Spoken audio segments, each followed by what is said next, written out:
안녕하세요. 책 읽는 토끼TV 신경진입니다. 책 읽는 거 쉽지 않습니다. 제가 지금 양자 물리학을 다룬 다세계라는 책을 읽고 있는데 무척 고전하고 있다. 전문 지식이 부족해서 그런지 약간 교양서 수준을 뛰어넘으니까 어렵네요. 자, 그래도 책을 읽어 나가야겠죠? 오늘은 제가 갑자기 예감은 틀리지 않는다. 줄리안 반스의 장편 소설을 하게 되었습니다. 이유는 뭐 궁금해 하시지 않으시겠죠? 그냥 하게 되었다. 이렇게 생각하시면 될 것 같습니다. 빠르게 좀 진행하도록 하겠습니다. 그래서 오늘은 작가 소개는 거의 하지 않을 거고요. 제가 요것만 좀 짚고 넘어가겠습니다. 이거 제가 한번 생각을 해봤는데 작가에 대한 부정적인 이미지가 있습니다. 소설 쓰는 작가들 어떤 것들이 있을까요? 불우한 어린 시절 플러스 나쁜 여자 플러스 술 앤 동성애 사디즘 소아성애 우울증 정신분열 과대망상 도벽 도박 낭비 채무 질병 가난 무신론 불륜 이혼 감옥 자살 등등등 많습니다. 작가들한테 꼬리표처럼 따라다니는 제가 여기와 관련된 너무너무 유명한 작가들 이름들을 다 댈 수 있습니다. 자, 그런 반면에 작가들한테는 또 긍정적인 아주 밝은 부분도 분명히 존재합니다. 보실까요? 상상력과 관찰력이 뛰어난 아이, 아름답고 지적인 아내, 가족과 공동체에 대한 사랑, 희생정신, 훌륭한 교육, 예를 들면 옥스퍼드, 캠브리지, 아이비리그, 혹은 여행과 모험, 저항의식과 시대정신, 예술에 대한 헌신, 작가로 성공하고 나서는 교수가 되거나 편집자, 기자, 베슬러가 되겠죠. 그리고 맨 부커상, 공쿠르상, 노벨문학상 이런 저명한 상들을 받는다 등등등 뭐 이런 이야기들입니다. 눈치가 빠르신 분들은 지금 알아차리셨겠지만 뒤에 나오는 성실한 작가 작가들에 대한 긍정적인 이미지 전부 줄리안 반스에 해당되는 겁니다. 제가 이렇게만 소개해 드리겠습니다. 줄리안 반스 어떤 작가인지. 자, 그런데 오해하시면 안 되는 게 작가들한테 줄리안 반스 예를 들면 줄리안 반스한테는 이 파지티브한 면만 있을까요? 아닙니다. 저쪽 네거티브한 면도 어두운 부분도 당연히 존재하죠. 인간이라는 게 어떻게 좋은 부분들만 가질 수 있겠습니까? 그럼에도 불구하고 줄리안 반스라는 작가를 이야기하면 역시 이런 파지티브한 부분들이 강한 작가다. 그래서인지 몰라도 한국의 독자들, 특히 한국의 여성 독자들한테 강한 지지를 받는 작가가 줄리안 반스다. 오늘 작가에 대해서는 이 정도만 하고 넘어가겠습니다. 줄리안 반스의 책장, 제가 작가들에 대한 책장 이런 사진들을 보고 아이디어를 얻어서 독서 에세이를 썼는데 그 중에서도 굉장히 인상적인 사진이었습니다. 여러 명의 작가들의 책장들을 보았는데 줄리안 반스의 성격이 드러난다. 자, 오늘 읽을 감상하실 예감은 틀리지 않는다 라는 작품이 어떤 공간에서 만들어졌을까? 이것들을 한번 떠올려 보시면 야, 이런 곳에서 이것도 한번 생각해 보면 많은 도움이 됩니다. 자, 바로 본문으로 들어가겠습니다. 톤이라는 주인공, 남자 주인공이 기억을 떠올리고 있습니다. 특별한 순서 없이 기억이 떠오른다. 마지막 것은 내 눈으로 본 것은 아니다. 그러나 결국 기억하게 되는 것은 실제와 본 것과 언제나 똑같이 아는 법이다. 자, 오늘 제가 여러분들한테 책 내용도 읽어주고 어느 정도 설명을 가미한 해석도 시도할 텐데 제가 여러분들이 이 책을 읽었다라는 가정하에 이야기를 하도록 하겠습니다. 그래서 아직 읽지 않으신 분들은 보지 마십시오. 그리고 내용이 나 읽지 않았지만 뭐 이 스포일러 알고 싶지 않다 그러신 분들도 안 보시면 됩니다. 왜냐하면 제가 끝까지 다 알 거거든요, 내용을. 그러니까 그거 좀 기억하시고요. 자, 첫 번째에 드러난 부분에서 마지막 파국과 주제가 연결됩니다. 내가 눈으로 본 것, 그리고 기억하게 된 것, 이것이 실제로 이루어진 것과 같을까? 이거 확장시켜 몰라가지고 네, 역사로 갑니다. 친구들 이야기입니다. 우린 원래 셋이었고 그가 네 번째로 합류했다. 그래서 네 명의 친구, 토니 앱스터 주인공입니다. 화자 앨릭스 콜린 그리고 전학생 에이드리언 핀. 에이드리언이 가장 마지막에 나타났다. 자, 수업 시간에 역사적 사건에 대한 질문을 받게 됩니다. 그러면서 핀이 아주 멋진 이야기를 하게 됩니다. 모든 역사적 사건에 대해 우리가 진실되게 할 수 있는 말은 뭔가 일어났다는 것뿐입니다. 자, 이 질문에 대한 답이 계속 관통하고 있다. 그래서 이 소설을 읽으면서 함께 서브 교재로 역사란 무엇인가 E.H. 카의 이 책을 한번 읽고 들어가시면 굉장히 좋습니다. 역사적인 사건에서 팩트란 사실이란 존재하는 것일까? 이 질문을 던지죠. E.H. 카는 아니라고 이야기합니다. 그럼 뭐냐 역사란? 역사란 역사가의 해석이 훨씬 더 중요하다. 그런 시대다. 역사 객관적 실체라는 것, 그걸 규명해내는 것은 거의 불가능하다. 이런 이야기입니다. 자, 그래서 이 책을 좀 참고하시고요. 자, 역사 시간이 아니라 문학 시간입니다. T.S. 엘리엇이 등장했습니다. 현대 모더니즘의 기수이죠. T.S. 엘리엇이 말하는 인생의 총체란 탄생, 성교, 그리고 죽음. 그래서 태어나는 것, 성애, 성교, 섹스, 그리고 죽음입니다. 실존주의 할 때 제가 많이 이야기했었죠.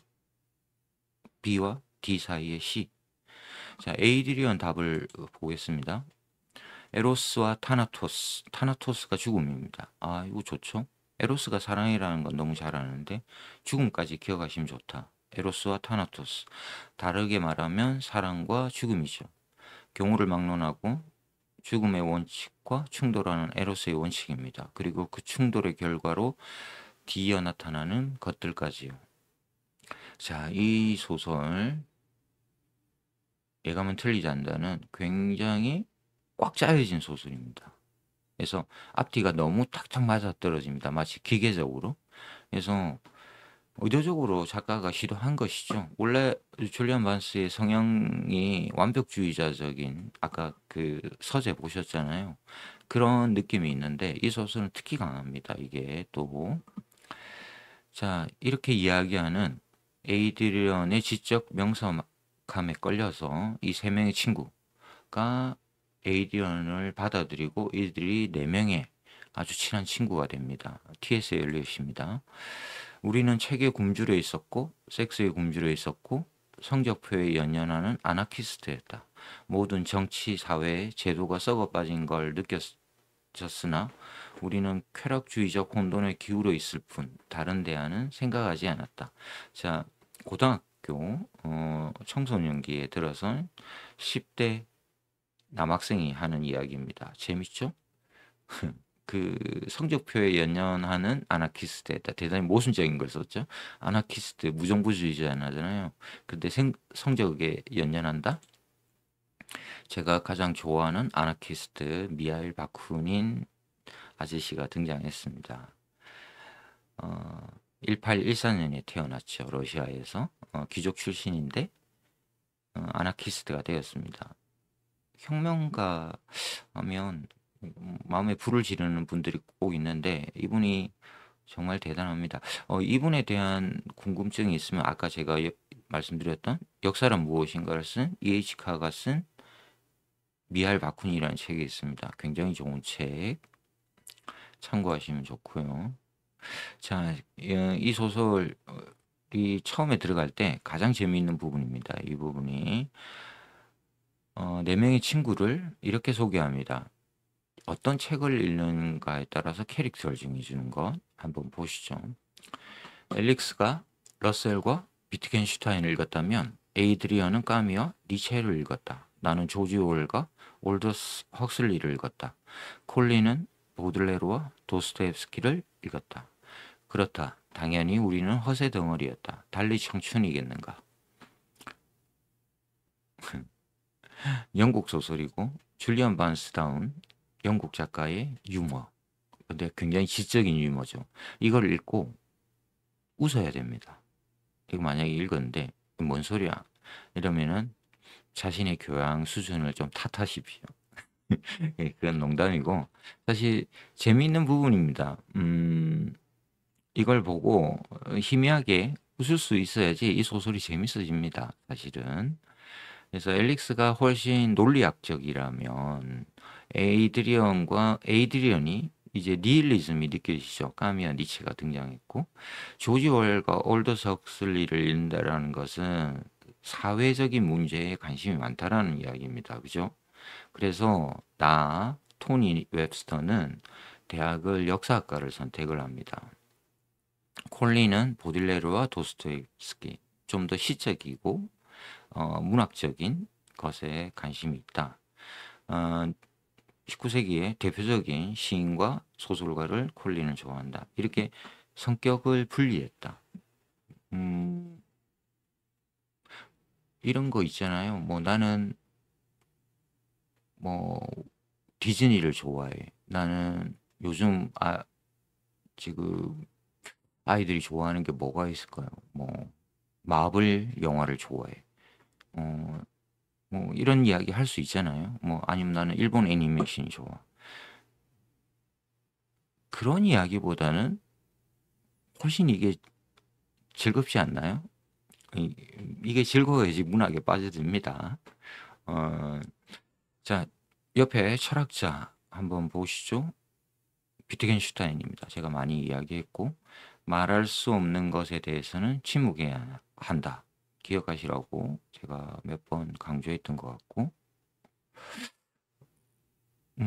역사에 대해서 우리는 어떤 이야기를 할 수 있을까? 이것도 한번 생각해 보셔야 됩니다. 머릿속에 지금 우리는 역사를 배경으로 놓고 들어가셔야지 이 소설에 대한 총체적 이해가 가능하다. 비트겐슈타인 넘어가겠습니다. 오늘은 자 학교에서 동급생 럽슨이라는 친구가 자살을 하게 됩니다. 이게 이제 복선, 암시 같은 걸 주고 있죠. 왜 자살했냐? 여자친구가 임신했고 이걸 어떻게 해결을 못했든지 이 친구가 다락방에서 목을 매었다. 이에 대한 토론이 네 명이서 벌어집니다. 동급생 럽슨의 죽음을 두고 에이드리언의 결론 한번 보시죠. 까미는 자살이 단 하나의 진실한 철학적 문제라고 했어. 자, 여기에 자살이 등장했습니다. 자살. 중요하죠? 그런데 여기에는 조금 오해가 있습니다. 까미가 이 이야기를 한 건 맞습니다. 그래서 제가 책을 뒤졌는데 사진에 등장하신 분이 이방인을 쓴 그 까미죠. 자살이 단 하나의 진실한 철학적 문제라고 한 부분은 시지프스의 신화였을 겁니다. 참으로 진지한 철학적 문제는 오직 하나뿐이다. 그것은 바로 자살이다. 이걸 이제 썼습니다. 근데 이제 지금 제가 까미를 읽은 바로는 지금 여기에는 이 줄리안 반스는 당연히 알고 있습니다. 근데 이 친구들이 어린 친구들이 특히 에이드리언이 이 까미의 철학을 오해했다라는 지점이 있습니다. 자, 딱 철학적 문제에서 가장 중요한 것을 자살이다라고 까미가 이야기했다고 에이드리언이 이야기하고 있는 부분인데 여기에서의 자살은 철학적인 자살입니다. 추상적 자살이고 이걸 생명과 관련돼서 오해하면 절대 안 된다. 이 지점이 이 시지프스의 신화에 보면 잘 나옵니다. 오히려 자살보다는 시지프의 운명처럼 신한테 형벌을 받아서 무거운 짐을 산 꼭대기까지 들고 올라가는 형벌을 받잖아요. 그러다가 또 이 바위가 정상에 올라가면 굴러떨어지고 또다시 그 바위로 끌어올려야 되고, 이게 인간의 운명이라는 겁니다. 이걸 계속 할 수밖에 없다. 그런데 이 무의미한 반복의 의미에서 우리는 삶의 의미를 찾는다, 이런 내용입니다. 그러니까 정반대의 이야기죠. 근데 앞의 이야기, 참으로 진지한 철학적 문제는 오직 하나뿐이다. 그것은 바로 자살이다. 이 문제에 대해서 너무 심각하게 이 에이드리언이 받아들였다. 그리고 오해했다. 이 텍스트를. 10대의 소년, 20대의 청년이라고 생각하면 그럴 수 있습니다. 저도 아마 20세 때 까미를 읽었을 때 그런 오해를 했던 것 같습니다. 그 뒤편의 이야기, 진짜 까미가 이야기하고자 했던 그 철학적 이야기를 약간 오해했던 부분이 있거든요. 이 이야기 너무 깊어지니까 이 정도만 하고, 이리하여 나는 부조리에서 세 가지 규결을 이끌어낸다. 그것은 바로 나의 반항, 나의 자유, 그리고 나의 열정이다. 까미 이야기입니다. 까미가 쓴 책. 오직 의식의 활동을 통해 나는 죽음으로의 초대였던 것을 삶의 법칙으로 바꿔놓는다. 그래서 나는 자살을 거부한다. 결론이, 이 책의 결론은 까미가 자살을 거부한다라고 썼습니다. 이걸 에이드리언이 몰랐을까? 이 질문이 생깁니다. 당연히 줄리안 반스 알고 있습니다. 그런데 에이드리언한테는 이걸 투영하진 않죠. 한계를 가지고 까미를 읽었다. 까미 텍스트를 오해했다. 이걸 끌고 갑니다. 시부의 신화이고요. 관심 있으신 분들은 한번 읽어보십시오. 그래서 자살의 문제, 특히 청년의 자살의 문제에서 가장 세계적으로 큰 파문을 일으켰던 작품은 괴테의 젊은 베르테르의 슬픔입니다. 제가 영상을 올려놨으니까 참고하시고요. 인생의 문학 같은 결말은 없다는 것. 우리는 그것 또한 두려워했다. 우리 부모들을 보라. 그들이 문학의 소재가 된 적이 있었나? 기껏해야 그들은 구경꾼이나 방관자로 등장한다. 청소년기에 부모에 대한 반항기, 반항의식. 각자 좋아하는 시인과 작가들이 달랐죠. 이 네 명의 친구가. 그들은 이들 문학의 영웅, 철학의 영웅, 예술의 영웅들한테 빠져 있죠. 반면에 일상을 영위하는 자기 부모들, 소시민들, 여기 중요한 주제가 나옵니다. 이 소설에. 이들 부모들을 바라보는 이 소년들의 모습이 어떠한가? 이거를 쫓으셔야 됩니다. 계속 줄리안 반스가 이걸 가져갑니다. 우리 결론이 지금 앞에는 나와 있죠. 지금 우리 부모들, 그들은 문학의 소재가 될 수가 없다. 그런 소심적인 삶이 어떻게 문학이 될 수 있지? 라고 이야기합니다. 그런데 아이러니하게도 이 소설은 끝까지 다 가면 화자가 누구입니까? 토니 웹스터죠. 10대에는 올더스 헉슬리와 조지 오웰을 좋아했던, 사회에 관심이 많았던, 역사에 관심이 많았던 이 주인공이 대학을 졸업하고 중년이 되고 노년이 되면서 평범한 소시민이 됩니다.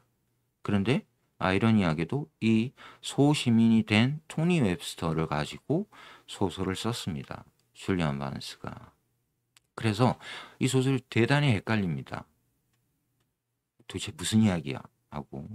그래서 줄리안 바른스가 하도 답답했던지 맨 부커상이죠. 이 맨 부커상 수상작입니다. 이 상을 받고 오해하는 사람이 너무 많아서 그런지 다시 좀 읽어라. 그렇게 이야기를 합니다. 저는 이 책을 어쩔 수 없이 이걸 가지고 강의를 좀 많이 했었거든요. 대중 강의를. 그래서 한 대여섯 번 읽었습니다. 그러니까 겨우 조금 보였습니다. 그래서 한 번, 두 번 읽어도 잘 안 보입니다. 그거는 어쩔 수 없다. 작가가 쳐놓은 일종의 함정 같은 곳입니다. 그런 곳에 빠지면 허우적됩니다. 그래서 오해할 수밖에 없다. 특히 이 부분, 토니 웹스터와 관련된 부분, 이 소설은 어디에 관심이 맞춰지냐면 당연히 에이드리언의 죽음에 맞춰집니다. 에이드리언 죽음과 에이드리언의 그 비극적인 죽음을 가져왔던 사랑, 에로스, 타나토스 두 가지가 있죠. 사랑과 죽음. 거기에 초점이 맞춰져서 토니 웹스터를 놓쳐버립니다. 이게 줄리안 반스가 쳐놓은 함정입니다. 이 함정에 빠져들면 이 소설을 반만 이해하는 것이다. 진짜는 어디를 봐야 되느냐? 토니 웹스터를 봐야 됩니다. 토니 웹스터의 오해, 토니 웹스터의 실수, 판단 착오, 그의 회한, 노년이 된 그가 느끼는 부끄러움, 이것들을 보는 게 이 소설의 진면목입니다. 그러니까 구조가 굉장히 단순하게 보이는데 이걸 우리는 이 소설을 읽을 때 굉장히 많이 놓치게 된다는 겁니다. 그래서 좀 조심하시고요. 자, 진정한 문학은 주인공들의 행위와 사유를 통해 심리적이고 정서적이고 사회적인 진실을 드러내야 한다. 자, 지금 토니 웹스터의 말로서 이 이야기를 하고 있는데 이게 진짜 문학이라고 줄리안 반스가 이야기하는 걸까요? 아닙니다. 여기에 속아 넘어가면 안 된다. 이거는 그냥 우리가 문학을 외피적으로 할 때, 아, 문학은 원래 이런 거야 라고 할 때 이야기하는 겁니다. 근데 진짜 면목, 알맹이는 그렇지 않다라는 거죠. 오히려 토니 웹스터가 갖고 있는 소시민적 삶, 그리고 여기를 바라보는 작가의 판단 기준, 이런 것들이 훨씬 더 문학적인 요소를 이루고 있습니다. 그러니까 이걸 지금 줄리안 반스가 설명을 안 해놔서, 그래서 이 소설이 읽어갈 때는 쉽지만 해석을 하기에는 대단히 복잡한 구조를 가진 소설이다, 이렇게 말씀드릴 수 있습니다. 자, 조금씩 그 수수께끼를 한번 따라가 보죠. 역사란 무엇인가? 토니 웹스터 주인공이 답합니다. 역사는 승자들의 거짓말입니다. 굉장히 맞는 말이기도 하지만 또 식상한 이야기도 합니다. 전형적인 콜린, 문학을 좋아했던 친구죠. 역사는 생, 양파 샌드위치입니다. 죽자고 반복하니까요. 샌드위치에 양파 들어온 거 굉장히 싫어하는 친구인 거죠. 약간 문학적인 표현이죠. 웃기는. 에이드리언, 여기가 기막힙니다. 자, 역사는 부정확한 기억이 불충분한 문서와 만나는 지점에 빚어지는 확신입니다. 오늘 한 문장을 기억해라. 그러면 요 문장입니다. 이 소설에서 우리가 한 문장이라도 좀 기억하자. 그러면 이 문장을 기억하셔야 된다. 에이드리언의 입을 통해서 나왔던 역사란 무엇인가? 부정확한 기억이 불충분한 문서와 만나는 지점에 빚어지는 확신이다. 결론은 뭡니까? 역사는 우리가 오해하고 있다. 역사를. 뭐 때문에? 부정확한 기억과 불충분한 문서 때문에. 부정확한 기억은 토니 웹스터의 기억입니다. 나중에 결론적으로. 그리고 불충분한 문서는 토니 웹스터가 에이드리언과 주고받았던 편지, 그리고 나중에 여자친구와 만나서 이야기하는 대화, 이런 것들입니다. 이걸 통해서 기억을 되살려보고 역사를 되살려봤더니 엉터리 결론에 이르렀다. 이야기입니다. 제가 이거 책 읽고 오신 분들을 위한 이야기라고 말씀드렸습니다. 자, 첫사랑, 이제 고등학교를 졸업하고 대학을 갔습니다. 에이드리언은 당연히 공부를 잘해서 케임브리지에 장학생으로 들어가게 되고 토니는 브리스톨 대학에서 역사 전공을 하게 됩니다. 그런데 토니한테, 우리 주인공한테 먼저 여자친구가 생깁니다. 자, 이 여자친구의 이름이 베로니카 메리 엘리자베스 포드입니다. 이름도 어렵네요. 스페인어 전공이고 지금 여기 보이시죠? 실을 좋아하고 158cm 키에 근육질의 동그스름한 종아리, 어깨까지 내려오는 밤색머리, 청회색 눈동자, 자잘하게 있는 미소를 지닌 여자. 이것도 굉장히 이 묘사가 좋은데 이 설정 여기에 보면 줄리안 반스가 자신의 부인 이름이 카바나였는데 편집자입니다. 영국에서 굉장히 유명한 출판사 편집자라고 합니다. 이분을 지금 대용으로 쓰고 있다라는 게 보입니다. 지적이고 또 키도 작고 일치하는 부분이 있습니다. 줄리안 반스가 카바나를 잃었고 암으로 먼저 사망하게 됩니다. 부인이. 여기에 대한 슬픔 이런 것들을 에세이로 썼습니다. 참 음악과 문학적 취향이 다른 베로니카. 근데 두 사람이 좀 다르다. 지금 토니 웹스터하고 사귀고 있습니다. 패팅 정도만 있고 이제 끝까지 못 갔다라는 이야기죠. 그러면서 약간 토니 웹스터한테는 이제 불만이 쌓입니다. 이제 섹스 못한 거죠. 베로니카하고. 자, 여기에 이제 좀 제가 할 이야기가 있는데, 줄리안 반스의 The Sense of an Ending, 요게 원제입니다. 근데 우리 제목은 뭐죠? 예감은 틀리지 않는다. 이거 먼저 생각하셔야 되는데, 제대로 된 번역입니까? 아니죠. 그죠? 그래서 제가 오늘도 마지막으로 확인하기 위해서 챗GPT한테 또 물어봤더니 오역이라고 그러고, 한국판에서는 예감은 틀리지 않는다라고 번역한 이유는 출판사가 창의적으로 낸 제목이다. 맞습니다. 당연히 뭐 누구나 그렇게 생각할 수 있죠. 출판사가 좀 더 한국 독자들을 위해서 호기심을 유발시키기 위해서 The Sense of an Ending 이렇게 안 쓰고 예감은 틀리지 않는다라는 제목을 쓴 거죠. 그래서 이 작품이 성공했습니다. 출판사 입장에서는 많이 팔았다라는 이야기입니다. 예감은 틀리지 않는다? 궁금한데? 이야기가 뭐지? 이러면서 이 소설을 많이 읽었습니다. 뭐 줄리안 반스가 인기 작가이기도 하지만 근데 문제점이 하나 있습니다. 지금 머릿속에 예감은 틀리지 않는다라는 이 제목을 갖고 이 텍스트 읽으면 계속 쳇바퀴 돌듯 헤매게 됩니다. 이 내용이 아니라는 거죠. 뭘 생각해야 되느냐? The sense of an ending입니다. 이걸 머릿속에 기억하셔야 됩니다. 다 아는데 한국어로 번역하기 좀 어렵죠? 끝의 예감, 뭐 이런 뜻이죠. 종국, 파국의 감각, 느낌, 파국을 올이라는 것을 인지하고 있죠. 느끼고 있습니다. 감각적으로. 이걸 생각하셔야지 예감은 틀리지 않는다. 아닙니다. 예감 틀렸습니다.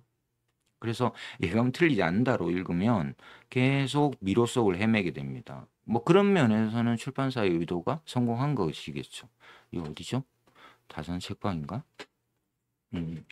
최근에 나온 줄리안 반스의 신작도 제목이 이상하게 나왔는데 이 제목은 정말 엉터리입니다. 제가 다음에 할 때 뭐 다시 이야기하겠지만 그 책 굉장히 어려운 책인데 이상한 제목 해갖고 완전히 한국 독자들이 책을 이상하게 읽도록 유도하는 뭐 그런 문제들이 있다. 그래서 지금부터는 예감은 틀리지 않는다라는 제목을 머릿속에서 지워버려라. 대신에 The Sense of an Ending을 생각하셔라. 자, 토니는 제가 이거 다 읽지 않겠습니다. 읽었다고 예상하고 하는 이야기라서. 그래서 베로니카를 만나면서 여자친구가 처음 생겼죠. 사랑하는. 이 여자친구를 통해서 새로운 세계에 발을 들였습니다. 그런데 베로니카하고는 끝까지 못 갔다. 이거에 이제 항상 토니 웹스터한테는 불만으로 남아 있습니다. 그 와중에 일어난 에피소드입니다. 중요한 에피소드. 베로니카의 집이 있는 고향집 치즐허스트라는 곳으로 런던 근교 같습니다. 치즐허스트라는 곳으로 이제 초대되어서 1박 2일 정도 머물게 됩니다. 웹스터가. 이 토니가 여기에서 베로니카의 가족들을 만납니다. 특히 부모와 오빠를 만나는데 중요한 사람은 베로니카의 엄마죠. 이 엄마와 에이드리언이 엮이게 되죠, 나중에. 요걸 기억하셔야 되고, 어, 이 부분도, 많은, 뭐랄까요, 암시들을 지금 줄리안 반스가 막 뿌리고 있습니다. 이것을 찾는 것도 이 소설을 읽는 재미다. 그래서 그건 여러분들이 하나하나씩 한번 찾아보시고요. 아버지에 대한 이야기, 일단 이 베로니카의 엄마가 남편과 사이가 안 좋다. 뭔가 불만이 있다. 이건 느낄 수 있죠. 그리고 여기 마지막 부분, 어딘가 모르게 예술가적인 분위기가 감돌았다. 이것도 중요하고, 이 부인의 나이가 40대 초반이라는 게 핵심입니다. 40대 초반? 이거를 놓치면 그냥 지금 우리가 이제 친구 집에 가면 이제 친구의 부모님들을 보죠. 그리고 친구의 어머니를 보게 될 겁니다. 그럼 무슨 생각이 드세요? 아, 저 사람은 어른, 아줌마 이렇게 생각하게 되죠. 지금 토니 웹스터는 그렇게 됐다는 겁니다. 토니 웹스터는 베로니카의 어머니 40대 초반인 것 같고 어딘가 모르게 예술가적인 분위기가 있는데 요 정도까지는 봤습니다.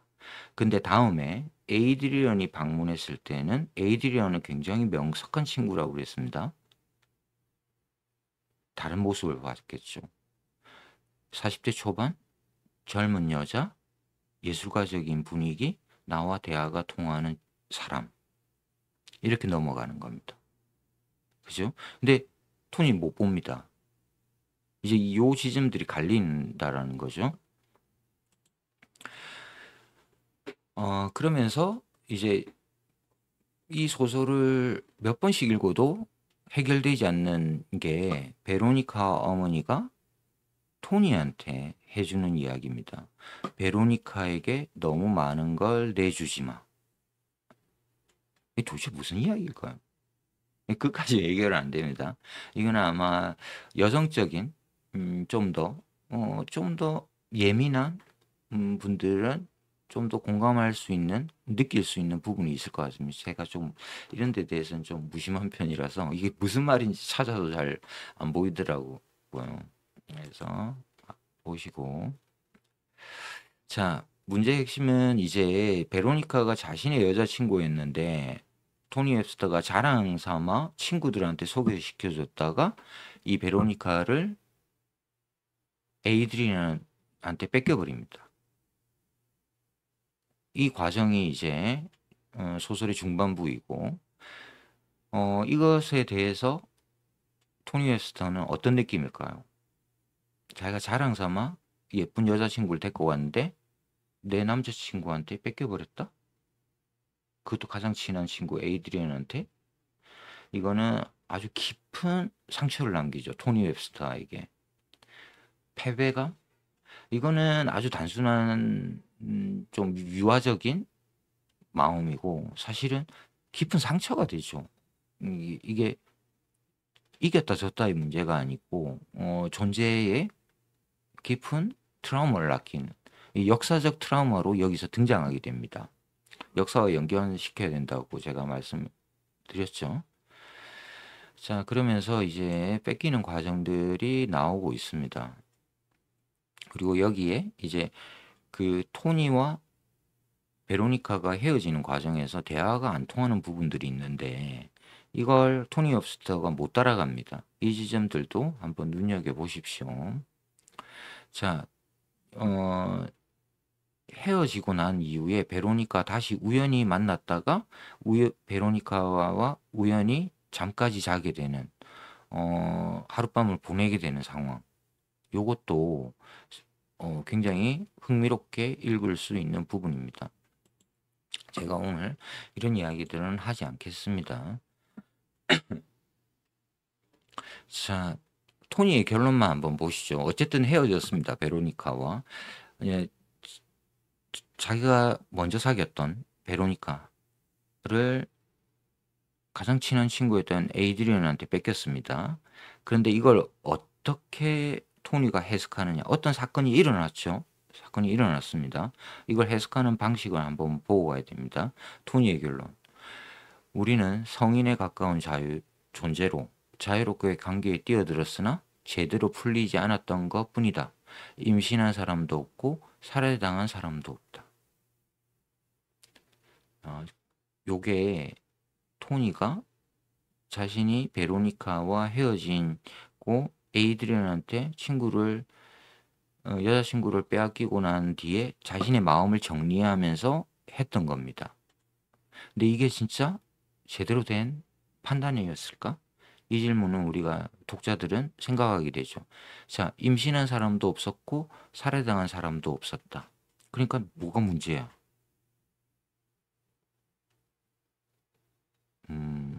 이게 보통 사람들이 역사에 대해서 갖고 있는 생각입니다.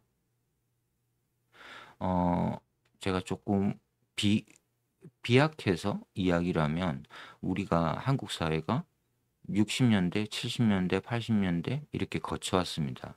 이제 군부 독재 시절이죠. 내 주변에 임신한 사람도 없고 살인당한 사람도 없다. 그래서 세상은 평온했다. 이렇게 이야기할 수 있습니까? 안 본 거죠. 못 본 거고. 이 부분이 이제 줄리안 반스가 이야기하고 싶었던 것 같습니다. 이 지점. 왜 우리는 주변에서 일어나는 일들에 대해서 무심하게 대처하는가? 그리고 뒤늦은 후회를 하는가? 그 이야기를 하게 되고, 이 이야기가 줄리안 반스가 보냈던 젊은 시절 이야기입니다. 그 60년대. 줄리안 반스가 46년생인가 그렇죠? 그리고 대학을 보냈던 시절이 60년대입니다. 청춘. 그래서 그 부분을 일치시킬 수 있고, 이 소설의 에이드리언 이야기, 특히 이거는 실제로 있었던 자신이 알게 됐던 사건을 모티브로 삼았던 소설이기도 합니다. 그래서 어느 정도 진정성이 담긴 이야기다. 그런데 이제 자기는 끝났다고 생각했습니다. 이제 젊은 시절에 이런 하나의 그냥 에피소드, 내가 별로 기억하고 싶지 않은 내용. 근데 나이가 들어서 갑자기 베로니카 어머니라는 이 여성에게서 편지가 오게 됩니다. 자신이 잊어버리려고 했던데 베로니카 끝났잖아요. 그러면서 어느 정도 관계가 유지가 되는데 이게 나중에 중년이 되고 노년에 접어들었을 때 다시 베로니카 어머니로부터 연락이 오죠. 베로니카 어머니의 죽음과 함께 유언이 주어집니다. 편지가 오고 얼마의 돈이 오고. 여기도 할 이야기 진짜 재밌는 이야기가 많은데 다 이야기할 수는 없으니까 60년대를 생각하셔야 된다. 제가 역사가 중요하다 그랬죠. 60년대에 어떤 일이 있었나.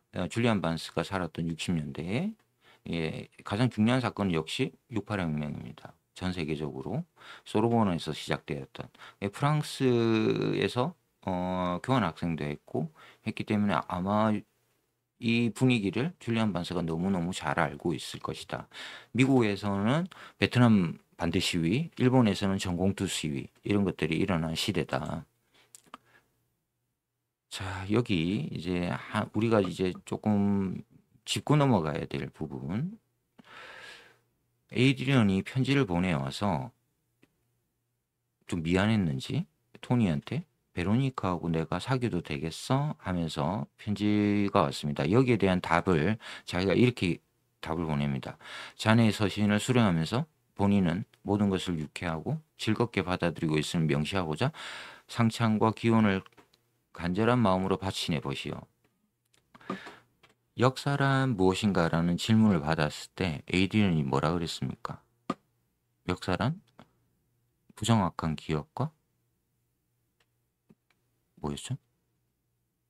부, 불충분한 문서가 만나서 빚어지는 확신이다 그랬죠. 여기에서는 정확히 부정확한 기억입니다. 사실은 이렇게 답장 안 보냈죠. 소설 후반에 나오지만 굉장히 욕설, 쌍욕을 쓰면서 에이드리언을 비난합니다. 저주에 가까운 베로니카도 역시 비난하죠. 니들 잘 살아봐라. 그래 잘 살겠니? 뭐 이런 식으로 좀 더 심합니다.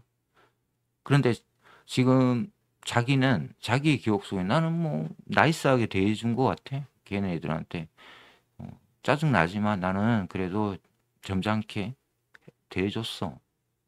잘못된 기억입니다. 요게 이제 줄리안 반스가 하고 싶었던 이야기이고, 그리고 이제 소설 후반부인데 아니죠, 중반부. 에이드리언이 지금 갑자기 격렬하게 반응하는 부분인데 영국인들이 진지해야 할 때 진지하지 않은 게 싫어. 정말 싫어. 우리가 요거 읽으면 영국 소설이나 영국, 특히 영국 드라마 뭐 영화를 보면 알 수 있지만 영국인들이 툭하면 영국식 농담을 하잖아요. 이런 것들을 지적하는 부분이기도 한데 요 부분을 풀기도 어렵습니다. 지금 에이드리언이 이야기하는 자신이 격렬하게 갑자기 반응을 했는데 이 격렬한 반응이 누구를 위한 비난입니까? 영국인들. 근데 이건 너무 크게 간 거고 지금 친구들한테 그렇게 농담으로 돌리지 마. 뭐 이런 이야기들을 하잖아요. 친구인들. 이 부분이 아마 이 에이드리언이 베로니카의 엄마 쪽으로 이동하게 되는 부분일 수 있습니다. 왜냐하면 베로니카 엄마가 살짝 예술가적 분위기를 풍긴다고 토니 웹스터가 묘사해 놨잖아요. 에이드리언은 정말 진지하게 이야기를 할 상대가 필요했던 겁니다. 뭔가 이 청년은 고민이 많았는데 계속 친구들과 이야기하면 이 친구들이 쓸데없는 농담으로 막 이걸 뭉개버린다라는 거죠. 어쩌면 베로니카도 그런 사람이었는지도 모릅니다. 왜냐하면 베로니카가 그렇지 않았다면 베로니카가 잘 됐겠죠. 여기에는 두 가지가 있습니다. 대화라는 것과 성적인 매력. 에이드리언이 왜 베로니카 대신에 베로니카 엄마와 이 에로스, 사랑에 빠졌을까? 이 부분도 생각하셔야 되는 거죠. 그래서 이 부분 복합적으로 문제들이 얽혀 있다. 그러면서 여기에 굉장히 재밌는 부분이 나오는데 이제 졸업 이후에 토니 앱스터가 여행을 떠나게 되고 60년대의 그 분위기를 굉장히 잘 느낄 수 있는 부분이 나오는데 비로소 토니는 좀 더 자유로워집니다. 뭐 미국에서 약간 그냥 편하게 만날 수 있는 상대를 만나서 사랑도 나누고 대화도 하고 마리아나도 피우고 보고 나란히 세상의 이런저런 면모를 바라본다. 고소도 비난도 없이 헤어지는 것. 자, 이런 삶에 대해서 지금 살짝 우리가 우리 자신을 되돌아봐야 될 부분이 있다라는 겁니다. 진지하게 집중하지 못하고 그냥 대충 하는 척 하는 것. 그냥 이제 에이드리언의 불만입니다, 이게. 왜 그렇게 진지하지 못하게 깊이 못 들어가지? 그냥 그래서 이 소설이 어렵다라는 겁니다. 왜 대부분의 사람들은 진지한 거 싫어합니다. 그렇게 들어가서 결론이 뭔데? 애들은 죽잖아요. 그리고 거기에는 또 하나의 문제점들이 있죠. 아이 문제. 베로니카의 어머니의 몸에서 나온 아이, 이 베이비의 존재. 이게 이제 망가지잖아요. 망가졌다? 좀 표현이 이상한데. 어, 장애가 있는 아이가 나오게 됩니다. 이 세계가 던지는 고통스러운 지점들, 여기에 대해서 사람들은 대부분 집중하지 않는다. 자, 소설이라는 게 이제 이게 메타 소설적으로 이야기하면 이렇습니다. 이 소설은 이 소설을 읽어가면서 우린 재밌게 이 소설을 읽는데, 사실 줄리안 반스가 이 소설을 읽고 있는 독자들을 굉장히 조롱하고 있습니다. 좀 기분이 나빠지죠, 갑자기? 소시민적으로 그냥 살고 내 소설을 읽으면서 대충 이런 내용이야 라고 토론하는 사람들, 너희들 정말 내 소설을 똑바로 읽었어? 라는 비난이 있습니다. 그거 저도 나중에 발견하고 깜짝 놀랐다. 그게 어디에서 나오냐면 소설 후반부에 나오는 그 뭐죠? 감자튀김 사건에서 암시하고 있습니다. 너무 숨겨놔서 잘 안 느껴질 수 있는데, 여기에는 마치 관객 모독처럼 한 예술가가 평범한 관객들, 독자들을 약간 조롱하는 듯한 페이소스가 들어가 있는 소설입니다. 그래서 이 소설을 읽고 지금 토니의 실수만 발견하면 이 소설을 제대로 안 읽은 겁니다. 그럼 뭘 발견해야 되느냐? 나의 실수를 발견해야 됩니다. 내가 이 소설을 정말 잘못 읽었구나 하는 거. 이건 무슨 이야기냐면 내가 역사를 잘못 이해하고 있구나. 이걸 느끼라는 겁니다. 줄리안 반스가 참 재밌는 작가입니다. 굉장히 나이스하고 젠틀맨처럼 보이잖아요. 그런데 내부에는 그 시니컬함이, 냉소적인 면이 어떤 작가보다 더합니다. 특히나 비지성적인 인간들을 바라보는 것에 대해서는 가차없습니다. 근데 이 소설에서는 굉장히 숨겨놨습니다. 특히나 이 소설은 스토리가 막장이라서 우리가 스토리 쪽에 쏠려갑니다. 대부분의 독자들이. 저도 역시 마찬가지였고요. 당연히 그 스토리에 쏠려 들어가죠. 왜 이런 결론이 났을까 하고. 이 스토리만 뒤지다 보면 아무것도 못 건집니다. 이 소설에서. 그래서 제가 하나의 팁을 드리면, 제가 읽은 방식으로 의 팁을 드리면, 후반부에 나오는 그 감자튀김에 대해서 화를 냅니다. 토니 웹스터가 카페에서. 이 부분을 유심하게 읽어보십시오. 그리고 그 부분을 읽고 다시 소설을 읽어보시면 지금 제가 하는 이야기가 뭔지 보이시기 시작할 겁니다. 그렇게 하면 어느 정도 좀 더 깊게 이 소설을 읽게 된다라는 거죠. 자, 에이드리언 자살이 있고요. 뭐 친구들 사이, 이 친구들 다 오해하게 됩니다. 심지어는 미디어에서의 죽음, 미디어에서 이 에이드리언의 죽음을, 이 부고를 다루는 모습도 엉터리라는 거죠. 특히 토니 웹스터의 엄마의 오해. 걘 너무 똑똑했어. 그 정도 똑똑하면 상식 같은 건 뒷전에 버리게 되는 거야. 그러니까 에이드리언이 너무 똑똑해서 철학적 문제로 자살했다. 아닙니다. 그죠? 끝에 가면 아니잖아요. 그런 이야기들이 이어지게 되고요. 여기 중요한 단어가 나왔는데 그의 죽음은 비극적이라기보다는 전형적이었다. 그래서 우리는 그의 죽음을 빨리빨리 잊게 되었다. 이 이야기를 하면서 끝나버립니다. 일부가. 자, 여기 굉장히 큰 오해가 도사리고 있는 거죠. 에이드리언 죽음은 비극적이지 전형적이 절대 아닙니다. 어떠한 죽음도 전형적일 수 없다. 이게 예술가들이 이야기하는 부분입니다. 어떠한 죽음도. 스테레오타입한 죽음이 어디에 있겠는가. 모든 죽음이 다 비극적이라는 겁니다. 근데 우리는 삶을 바라볼 때 이렇게 도식화, 범주화, 일반화시키기에 오류에 빠진다. 그래서 문제가 생긴다라는 이야기를 지금 줄리안 반스가 하고 있습니다. 토니 웹스터는 이후에 마거릿이라는 여성을 만나서 결혼하게 되고 거기에서 딸 수지가 태어납니다. 그리고 두 사람은 또 이혼하게 되고 이 소설을 읽는 또 다른 재미, 줄리안 반스 특유의 유머 하나 볼까요?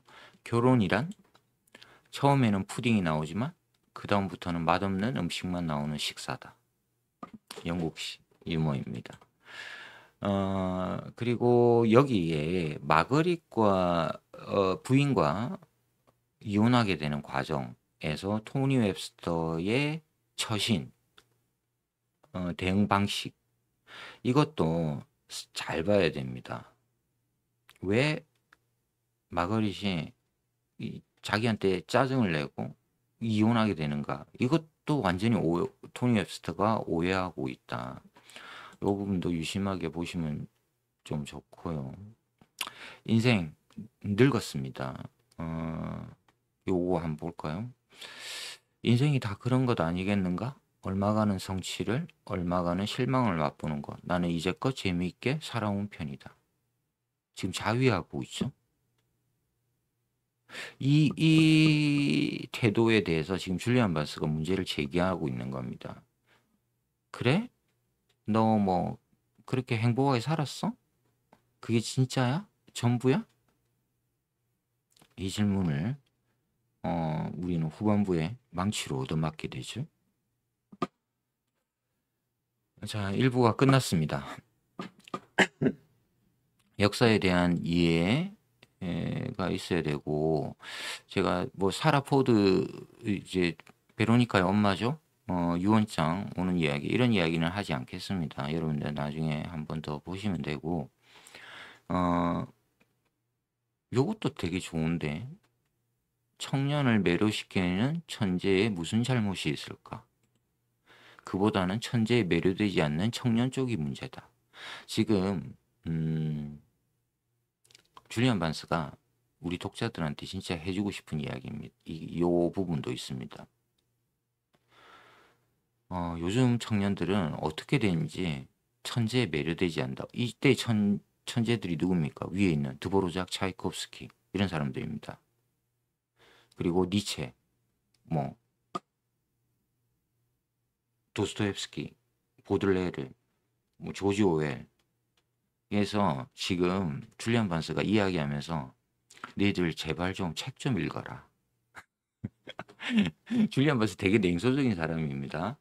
굉장히 똑똑하고 너무너무 많은 책들을 읽어서 좀 천재 매료되어서 천재들이 알려준 책들, 음악들, 미술들 이런 거 좀 봐라.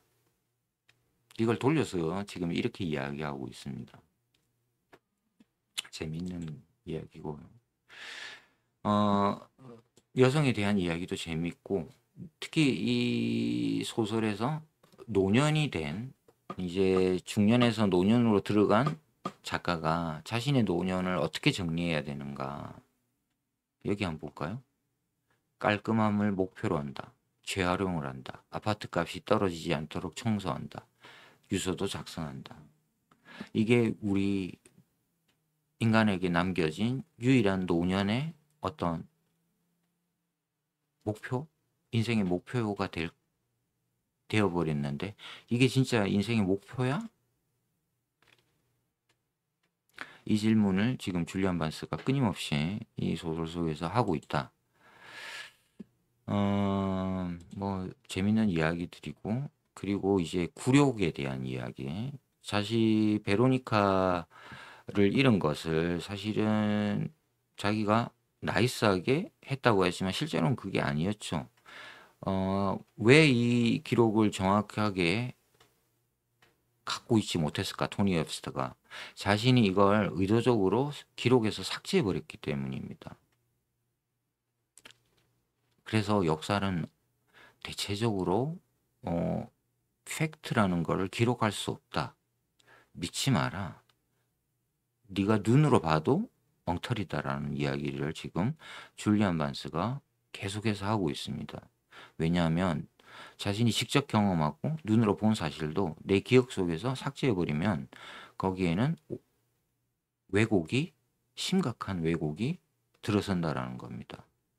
우리 역사, 5.18, 4.3, 지금 여기에 역사적 왜곡은 무엇 때문에 생겼습니까? 그러면서 이제 자신의 그 오류, 이거 읽으면 굉장히 재밌습니다. 나이스하게 대처하지 않았죠. 저주한 거죠. 오히려 편지로. 에이드리언 역사관, 역사는 부정확한 기억이 불충분한 문서와 만나는 지점에 빚어지는 확신이다. 이 문장만 기억하시라고 그랬죠. 이거는 제가 찾아봤더니 줄리안 반스가 만든 이야기입니다. 확실히 이 소설을 쓰면서.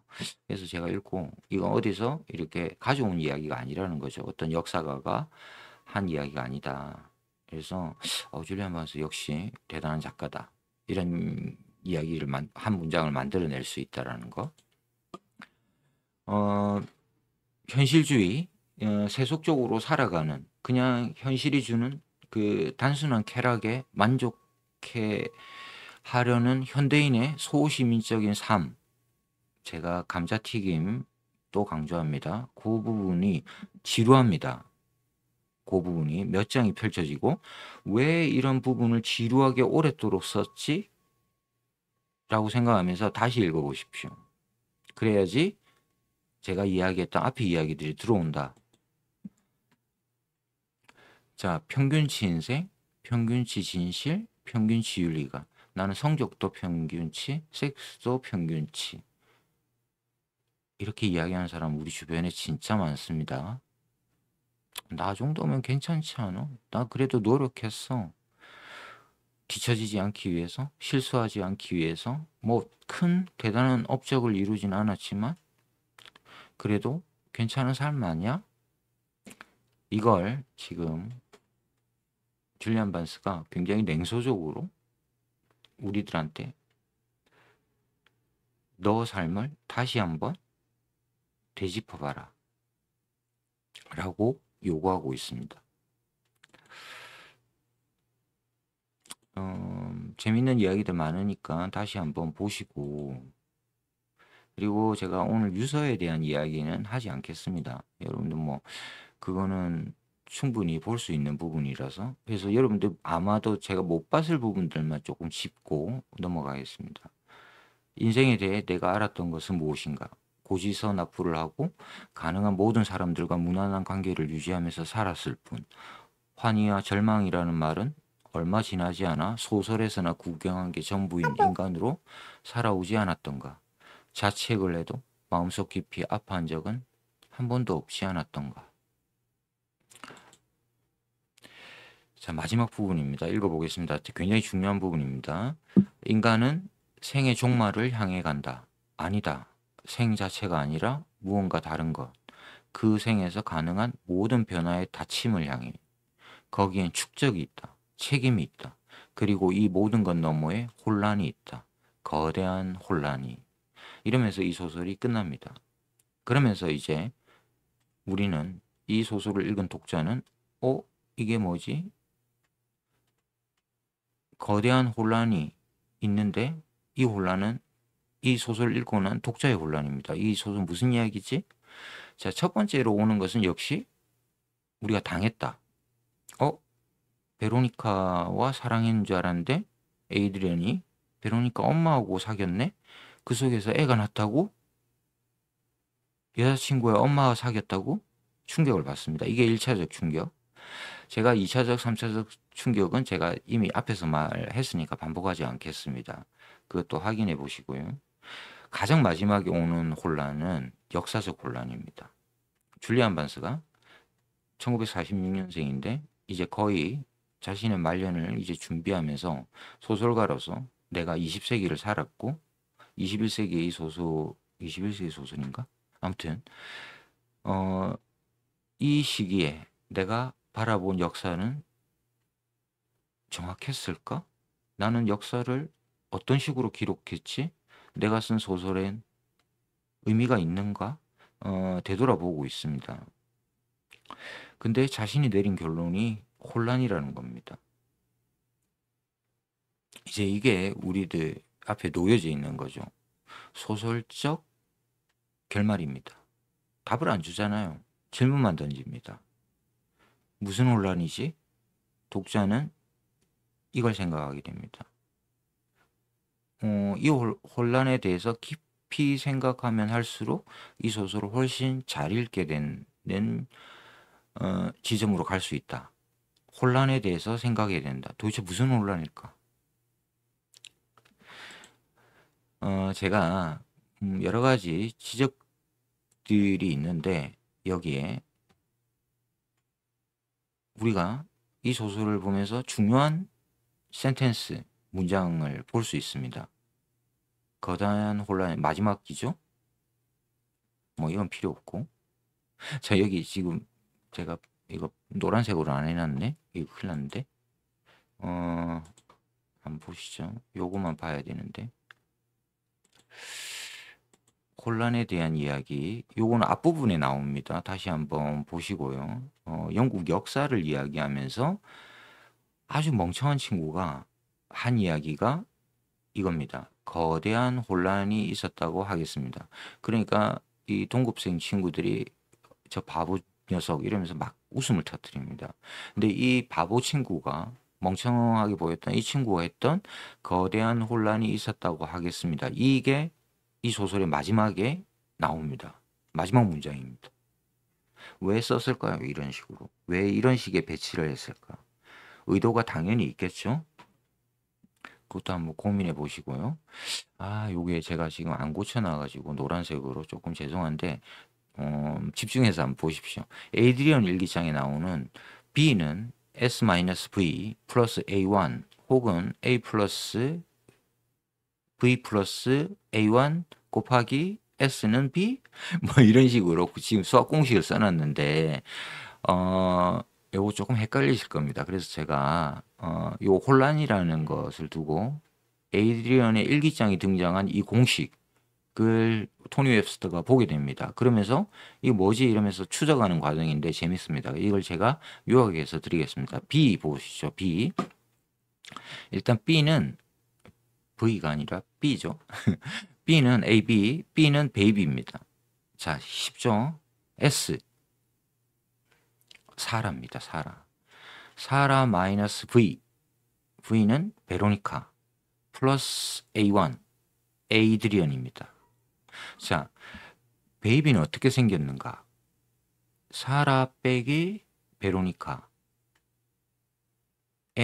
플러스가 된 게 A1이죠. 에이드리언. 사라와 에이드리언이 만나서 베이비가 생겼다. 혹은 자, 여기가 어려운데 A2. 이거 뭘까요?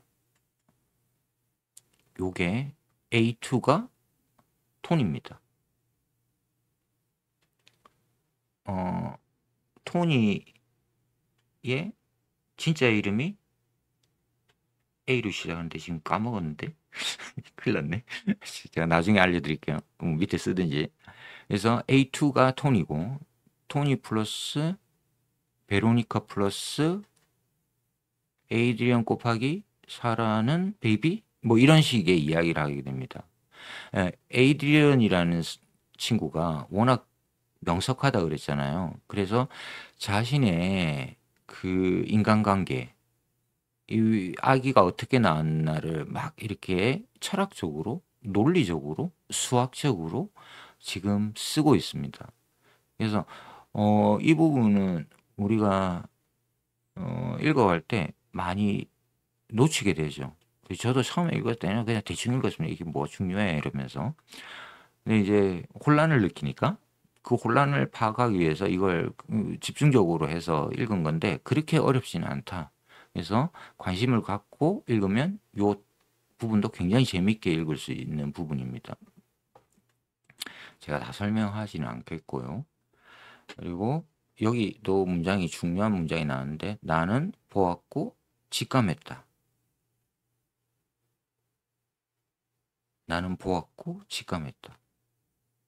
자, 아기를 보고 아, 저거는 에이드리언의 아이야. 왜? 내 친구 얼굴을 똑 닮았으니까. 근데 이 직감이 틀렸죠. 베로니카와의 사이에서 난 아이가 아니잖아요. 사라와 관계에서 나온 아이입니다. 그러니까 나의 직감이 예감이 틀렸다. 그래서 제가 예감은 틀리지 않는다. 이걸 머릿속에서 지워버리라는 겁니다. sense of an ending입니다. 근데 이게 파국이라는 게 엔딩이라는 게 여러 가지 의미를 다중적인 의미를 갖고 있습니다. 그래서 사실은 또 해석이 그렇게 쉽지만은 않다. 축적에 대한 이야기 계속하고 있고 제가 아까 읽어드렸던 그 공식들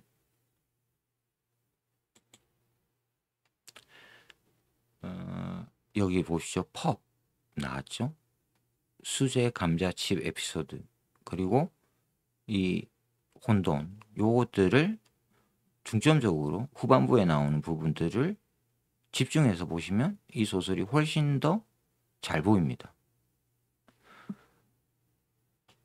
보이시죠? 나는 책임의 사슬을 보았다. 자신이 지금 토니 웹스터가 그래도 괜찮은 친구인 게 여기에서 뭔가 깨달음을 하나는 얻었습니다. 지금 이 아이의 불행, 이 장애를 갖고 태어난 이 아이가 있는 데에는 자신도 관여했다라는 것을 그나마 토니는 이 말년의 노년의 마지막 장면에서 깨닫게 됩니다. 나에게도 책임이 있다. 이야기는 나에게도 역사적 책임이 있다라는 겁니다. 나는 책임의 사슬을 보았다. 거기에 나의 이니셜이 있는 것을 보았다.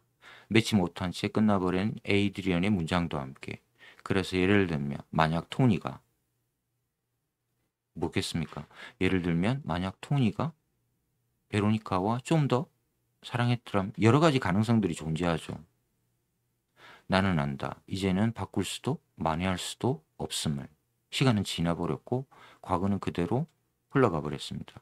그 흘러가 버린 과거를 우리가 바라볼 때 이걸 정리하려고 해봤는데 뭐만 보인다? 거대한 혼란만 보인다라는 겁니다.